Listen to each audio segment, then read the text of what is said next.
Prince Rakeem, The Abbot, Bobby Digital, and ruler Zig Zag Zig-Allah. Our first guest has as many names as he does talents. He's a rapper, producer, actor, director, and leader of one of the most important and influential hip-hop groups of all time. You know him best as RZA, the Wu-Tang Clan. Yes. And he's here to talk about his new roles in the feature film Brick Mansions and the TV series Gang Related. Welcome to Rise 360, brother. Thanks for having me up here. So good to see you again. Now, you two actually know each other. You worked on a film together. We worked on a film, Gospel Hill, together. Our friend Giancarlo Esposito directed us. Down in South Carolina, right? Down South Carolina. Now, he's got some tips for us amateurs. Well, for you, he's a veteran. You're the amateur in the acting world. Exactly. Not in the celebrity world, celebrity styling world, though. There you go. Yeah, you got it. Well, at that time, I was kind of a little wet behind the ears, too. I did American Gangster, and I went right into this movie, and I still have this thing where I kept moving my legs because I'm hip-hop, you know what I mean? Oh. And Giancarlo told me, he said, look, brother, if you want to move something, just move your eyes. And I took that advice and, see that? I see you moving them right now. I got everything focused. I'm not, you know? Yeah. So because on the screen, it all kind of happens right in here. Yeah. Whereas in videos, it's everywhere.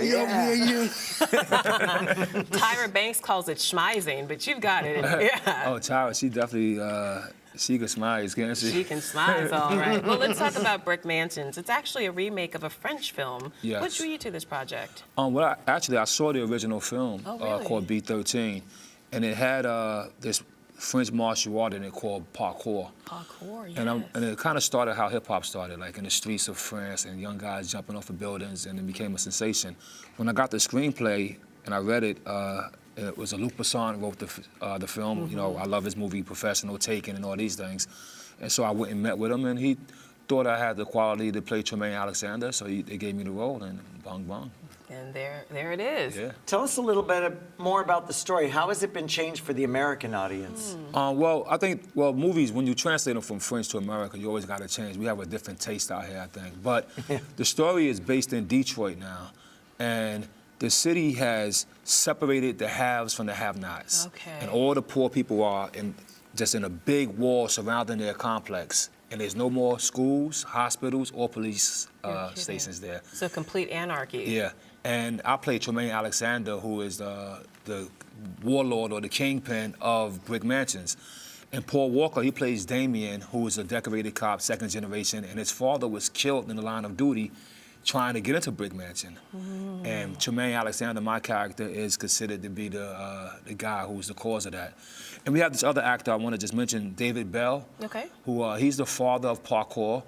And all the flips you're seeing and all this action, I mean, this movie has so much action, and he does his own stunts, jumping through the windows, jumping off roofs, and he even got Paul to do a few jumps. You're kidding. Yeah, he did. Did you do any jumps? No. I was happy not jumping. Well, as we all know, Paul was really a daredevil. He loved that life. Yeah. He was fast and furious. Yeah, he was. And we'll talk about Paul Walker in a minute, but let's take a look at a clip and then discuss more, okay? Okay, bet, let's do that. All right. Talk about this bomb. You here to buy it? No, I came to disarm it. That thing's got to make you a little bit anxious, ticking. Tremaine Alexander don't do anxious. I cause anxious. Now, I could be halfway down south before this thing goes off. Or you can make me and my peeps an offer. I'll offer to disable it before it blows us all up. You like that? Oh, that won't fly. How about I just send it back the way I found it? K2, let the sun shine in. Gentlemen, please, you're gonna love the view.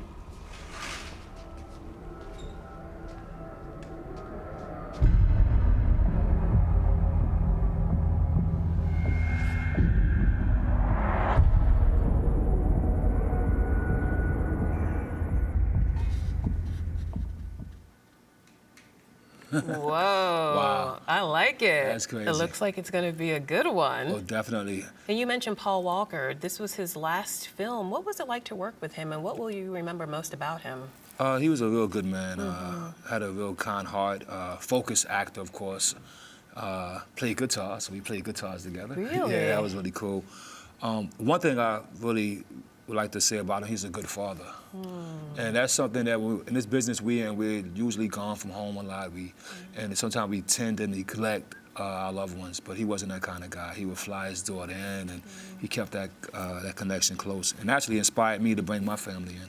Really? Yeah. Oh, that's a great memory. Thank you for sharing that. Thank you. Well, you're also showing up on the small screen in the show Californication on Showtime. Oh yeah, I did that. Yeah. And you'll be starring in the Fox series Gang Related. That's Where you true. play a member of an elite Los Angeles gang task force. And it's been described as The Departed in Los Angeles. I like that. Tell us more about the show and your character in that. Well, it's funny because on Big Mansion I played a bad guy, but on Gang Related I played one of the good guys. Okay, which is more fun, playing the good guy or the bad guy? Well, it depends. As the character Cassius Green, who's the guy from Gang Related, he's smart, savvy. He's the DEA officer out of New York who went to California to help fight the gangs. And it's been fun playing him. You know, we did a whole season already. And it will start airing, I think, in May on Fox Network. All right. And this has been one of my most funnest jobs, and Really? very challenging as well. What have you enjoyed most about it? Well, the challenge of the writing. The writers, you know, they wrote this thing like it was a movie. Okay. And every week, you know, we got to do a movie, not just a TV show. It's like the dialogue, the lines, and the situations are all movie quality. I'm actually surprised that Fox Network is airing a show like this because this is usually something you'll find in movies or on cable. Oh, like But I think- HBO or Showtime. Yeah. I think the networks nowadays are realizing that They gotta up the They got to up ante. the ante to compete, and this is Fox making a ante up with Gang Related. All right. Well, and I I'm think they have a watching new show with Jada, too, Jada Pinkett Smith, that's really like watching a movie. Right? it. All right. Shh, All secret. right. Don't All tell right. nobody. He's got Don't no tell secrets. nobody. Giving You've us had all the film juice roles today. and everything. I love it. All the secrets. I got all the gossip. First Apollonia, now this. No secret is safe with me. You've had film roles and everything from American Gangster to Funny People, but in 2012, you finally took on the challenge of directing a movie. Yes. The Man with the Iron Fist. Wow. How did you prepare for this? Directing is a hard job. It sure is. Definitely a hard job, but I'm fortunate. You know, I've been blessed to have some great mentors in my life. One being Quentin Tarantino. Took me under his wing for about 6 years. And Well, you did the soundtrack for Kill Bill. I met him doing Kill Bill, and we stayed in contact with each other. I actually became his student. You know, in the kung fu movies, you got to go to the master. You go, master, teach me. Grasshopper. Yeah. And so I basically was Grasshopper, Okay. and I went to him, and he opened up the door for me. Though he let me come and watch and study movies with him, and when he thought I was ready, because I asked him, I think 4 years in, I was like, yo, you think I'm ready? He said, no, you're not ready yet. Then 5 years in, I'm like, yo, I'm ready. He said, no, you're not ready. And finally, in the 6th year in, when I came, and me and Eli Roth, we had a screenplay and everything, and the act was, I'm ready. He said, yeah, you're ready now. Really? Wow. And I I went. love that story. That's the blessing there. When Quentin Exactly. Tarantino tells you you're ready. It's like, grab the pebble from my hand. It was So we went on to do the movie Man with the Iron Fist. I met Russell Crowe doing American Gangster. and Lucy Liu's in it, and and Lucy you Liu. co-wrote the film with Eli Roth. Yeah. I mean, what an impressive bunch. What was it like being their leader? Well, first of all, a lot of great minds. And making movies, as you know, is a very collaborative effort of great people coming together. But in this particular case, I was Captain Kirk. Captain You know what Kirk. I mean? And I had to fly that starship to a place where no man had went before. So when you're flying this starship with Russell Crowe and Lucy Liu, Captain Kirk, what is that experience like for you? It's exuberating. I mean, Russell is such a master actor, and Lucy as well. They both have such tremendous energy and screen presence. And, you know, now I have to say this. I will admit something to you. Being that I work with the Wu-Tang Clan and it's a bunch of strong personalities, they kind of prepared me for strong personalities. Okay. There was one scene that wasn't on the script that I wanted them to do. And so I had to figure out how to convince them to do it. So I went to Russell and I asked him, I said, listen, on this next scene, when she comes, I want you to kind of like, I want you to lick her lips or something. Like, you know, something, I want the audience to feel this electricity. The sensuality. Right, so he was like, well, what the Lucy thing? Well, so I haven't spoken to Lucy yet, but I want to know if you were into it. He's like, well, my character would do something like that. His character was crazy. So, and so then I go to Lucy and says, look, his character is kind of crazy. What do you think? She was like, it doesn't really match her character, but she's going to do something else, too, to counter that. And so the scene happens, and he does it, and she grabs his nuts. Ouch. And so, there we go. All right. so neither one of those was written like that, but it brought a certain energy to the All right. to the film that we all Yeah. enjoy. I know we have to All right. curb our tongue. Oh, here. no, that's all right. Yeah. all right. Family jewels. It's a Yeah, the Family Jewels. The yeah. movie was rated R. Oh, yeah. So was that part of the conversation? Ouch. Next, okay. And that is an ouch, as we say here. Hip Let's hop. talk about hip hop. Yeah, Rizza, you are hip hop. And let's talk about martial arts, though. It really seems to be one of the running themes in your life. What is it about the martial arts world and martial arts films in particular that drew you so long ago and keeps intriguing you to this day? Well, I think martial arts is healthy. As a kid, I've seen a film. It was a Bruce Lee film, and I seen one man, fight for his brother.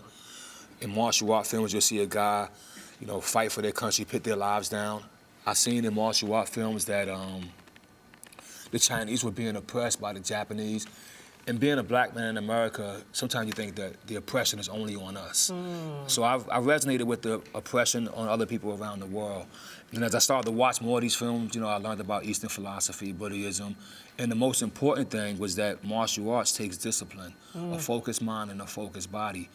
And I really never went and did kung fu with kicks and punches, but I've studied the philosophy of disciplining my mind, my body, staying healthy, and striving to spread that discipline to my family, and if I could get it to my community, and then maybe my country, you know what I mean? Because it's very healthy. It's perfect. I love you've it. done so many things. You've been in front of the camera on videos, you've been in front of the camera as an actor, and Yeah. you've been behind as a director. What's your favorite?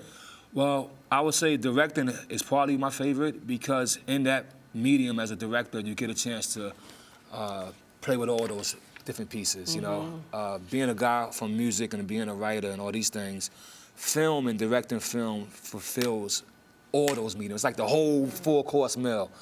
But sometimes, it's not easy to direct, it's not easy to get those kind of jobs. So until they come or until I find the right one I want to do them, I'm willing to take a little salad here, A little a salad little potato here, A little potato you know what I mean? here. A little veggie burger there, Some side dishes. some side dishes. Let's talk about your main dish, though, Wu-Tang Clan. Yeah, 20 years, is that right? Yeah, 20 20 years years. since That's Wu-Tang. crazy, right? I can't believe that. Wow. Yeah. 20th anniversary. Yeah. And how are you celebrating with an album? Yeah, I'm trying to celebrate with an album. Okay. So I'm putting all my energy towards that, on my spare time, actually. And that's what I do. In my spare time, I put my focus on trying to give an album back to our fans who... What's the new album called? It's called A Better Tomorrow. Better Tomorrow. Yeah, I want to Okay. bring a better tomorrow to the world. All right. And we're working on that very hard, so hopefully we'll see the light of day with that. Now, what's this about Raekwon not wanting to be a part of it? Is this true? That can't be true. No, I wouldn't say he don't want to be a part. It's just in 20 years, business have grown between us, creativity, a lot of things have grown differently. And he's just making sure that his part of what he wants to do is adhered to. But in a situation like this, it may not be possible to adhere to. And so I'm suggesting to him that, that this is something we do more for the spirit and the strength of our brand and who we are than for the economic reasons for it, I gotta ask, who's on Rizza's iPod? Right now, I gotta tell you, my main favorite artist right now, because I'm studying all his work, is actually Stevie Wonder. I just been studying his work. Yes. Really? He's Songs in one the of- key of life. One huh? of the Absolutely. one of the greatest, man. One of the greatest. All right, Rizza, what's next for you? As if you don't have enough on your plate. No, I'm just having fun as an artist, expressing myself every way I can. They say, it's a Buddhist philosophy. It says, enjoy your life every day. Enjoy your life every day. Every day, my seafood says, every day says, Merry Christmas. Every day should be Merry Christmas. And so I'm striving to live that positive life and enjoy myself and express my art. Well, you've definitely brought Merry Christmas to us today. right, Thank you thank you so very much, much, Rizza. y'all. So Thanks good for to having see me. you again. Thank you, and Philip. thank you. Wow. Wow, right? Bringing a better tomorrow. All right. Merry Christmas. Merry Christmas. Chicka, chicka, Merry Christmas. Happy New Year. And you're watching Arise Entertainment 360.